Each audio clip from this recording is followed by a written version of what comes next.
Welcome to moon matter. आज की video में क्लास 11 के अकाउंटेंसी में इंट्रोडक्शन टू अकाउंटिंग को समझेंगे। पहले समझते हैं कि अकाउंटिंग क्या है। अकाउंटिंग एक प्रोसेस है जिसमें हम बिजनेस ट्रांजैक्शन को रिकॉर्ड करते हैं, क्लासिफाई, समराइज और एनालाइज भी करते हैं ताकि हम सही फैसला ले सके फाइनेंस को लेकर। देखो, रिकॉर्ड करने का मतलब तो हम सभी जानते हैं। क्लासिफाई का मतलब ऐसा समझो, जब हम रफ नोटबुक में काम करते हैं तो सभी सब्जेक्ट का काम हम उसी रफ नोटबुक में उतारते हैं, लेकिन जब हम स्कूल से घर आते हैं तो उस रफ नोटबुक में किए गए सारे काम हम अलग अलग नोटबुक में कर देते हैं, सब्जेक्ट वाइज। जैसे साइंस का अलग रजिस्टर बना लिया, मैथ्स का अलग, एसएसटी का अलग एंड सो ऑन। तो इसी को क्लासिफाई करना बोलते हैं, क्योंकि अगर हम सारा काम एक ही रजिस्टर में करेंगे तो ढूंढना मुश्किल हो जाता है कि कौन सा काम कहाँ हुआ है। इसीलिए बेहतर यही है कि हर सब्जेक्ट का अलग रजिस्टर मेंटेन हो। उसी तरीके से अकाउंटेंसी में क्लासिफिकेशन जरूरी है। उसके बाद इसमें लिखा है समराइज करना। समराइज का मतलब शॉर्ट में बता देना, और एनालाइज का मतलब है किसी चीज को छोटे छोटे टुकड़ों में समझना डिटेल में, और फिर बाद में इसका मीनिंग निकालना। यहाँ जो अकाउंटिंग की डेफिनेशन है वो मैंने यहाँ पे हिंदी रोमनाइज तरीके से लिखा हुआ है ताकि तुम्हें समझने में आसानी हो, पर जब एग्जाम में लिखोगे तो इंग्लिश में इस तरीके से लिखना। अगले टॉपिक पर आते हैं, ऑब्जेक्टिव्स ऑफ अकाउंटिंग। मतलब अकाउंटिंग आखिर क्यों करते हैं। तो पहला रीजन तो यही लिखना कि फाइनेंशियल ट्रांजैक्शन को रिकॉर्ड करते हैं हम। जितने भी पैसों से रिलेटेड लेन देन होगी उनको हम रिटर्न में लिखेंगे। सेकंड रीजन है प्रॉफिट या लॉस का एनालिसिस।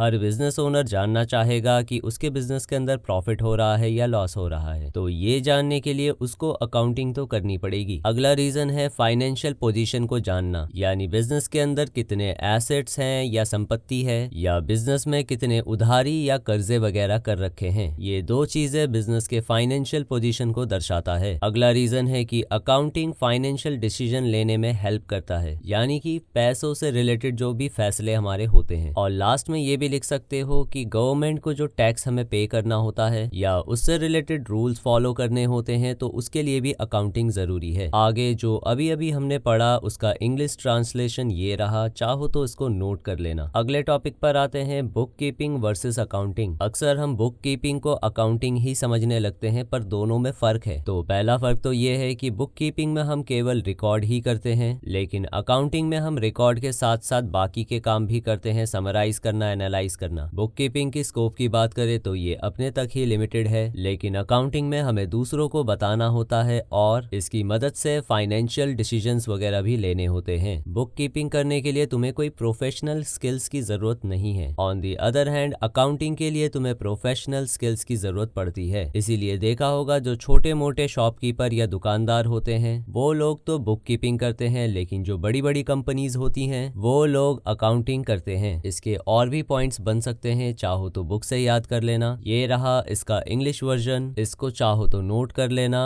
अब आगे बढ़ते हैं। अगला टॉपिक है एडवांटेजेस ऑफ अकाउंटिंग, यानी अकाउंटिंग के क्या क्या फायदे हो सकते हैं। तो इसके जो शुरुआत के 4 पॉइंट्स हैं वो वेरी सिमिलर हैं ऑब्जेक्टिव्स ऑफ अकाउंटिंग वाले टॉपिक से। नीचे के ये 2 पॉइंट्स हम देख लेते हैं। अकाउंटिंग से हम गलतियों को पकड़ सकते हैं या फ्रॉड को भी पकड़ सकते हैं। अगला एडवांटेज ये लिख सकते हो कि जो इन्वेस्टर्स होते हैं या फिर बैंक जो हमें लोन वगैरह देता है उनका भरोसा जीतना होता है। तो जब तक हम प्रॉपर अकाउंटिंग नहीं करेंगे वो लोग हम पे ट्रस्ट नहीं करेंगे। तो ये है अकाउंटिंग के फायदे, इसको पॉज करके नोट कर लेना। अब अकाउंटिंग के फायदों के साथ साथ कुछ नुकसान भी होते होंगे, तो उनको भी देख लेते हैं। तो सबसे पहला नुकसान ये है कि अकाउंटिंग पुरानी चीजों को रिकॉर्ड करता है जो हो चुके हैं, पर आगे क्या होने वाला है ये नहीं बताता। उसके बाद अगला पॉइंट ये है, अकाउंटिंग सिर्फ पैसों से रिलेटेड ट्रांजैक्शन को ही रिकॉर्ड करता है, क्वालिटेटिव चीजों पर ध्यान नहीं देता। जैसे कि मान लो एक वर्कर है जो बिजनेस ऑर्गेनाइजेशन में काम कर रहा है, पर वहां पे उसको सेटिस्फैक्शन नहीं मिल रहा, या फिर इसका उल्टा हो सकता है कि बॉस को उससे सेटिस्फैक्शन नहीं मिल रहा क्योंकि वो ठीक से काम नहीं करता। लेकिन इस जानकारी को हम अकाउंटिंग में रिकॉर्ड नहीं करते और यही इसका फ्लॉ है। अकाउंटिंग का एक और डिसएडवांटेज है कि इसके अंदर मैनिपुलेशन पॉसिबल है, यानी कोई भी गलत अकाउंट मेंटेन करके फ्रॉड वगैरह कर सकता है। अगला डिसएडवांटेज ये लिख सकते हो कि अकाउंटिंग में पैसा बहुत खर्च होता है, इसीलिए ये कॉस्टली पड़ेगा। आखिरी डिसएडवांटेज ये लिख सकते हो कि बहुत कॉम्प्लेक्स प्रोसेस है और बहुत ही ज्यादा मेहनत का काम है ये अकाउंटिंग। ये इसका इंग्लिश ट्रांसलेशन है, इसको चाहो तो पॉज करके नोट कर सकते हो। अगला टॉपिक अकाउंटिंग के सब फील्ड्स के बारे में है, इसको हम ब्रांचेस ऑफ अकाउंटिंग भी बोल सकते हैं। तो पहला अकाउंटिंग है फाइनेंशियल अकाउंटिंग, इसमें इसमें हम वही सारी चीजें करते हैं जो हमने डेफिनेशन में पढ़ा था। इस अकाउंटिंग को हम प्रॉफिट या लॉस जानने के लिए करते हैं और बिजनेस की फाइनेंशियल पोजीशन जानने के लिए करते हैं। अगला टाइप है कॉस्ट अकाउंटिंग। इस अकाउंटिंग के अंदर बिजनेस के अंदर जो प्रोडक्शन कॉस्ट आया है और सर्विसेज की जो कॉस्ट है उनको कैलकुलेट किया जाता है। बेसिकली जो खर्चे वगैरह होते हैं जैसे कि मैन्युफैक्चरिंग कॉस्ट का एनालिसिस। अगला है मैनेजमेंट अकाउंटिंग। इसमें हम बिजनेस के फाइनेंशियल जानकारी को समझ के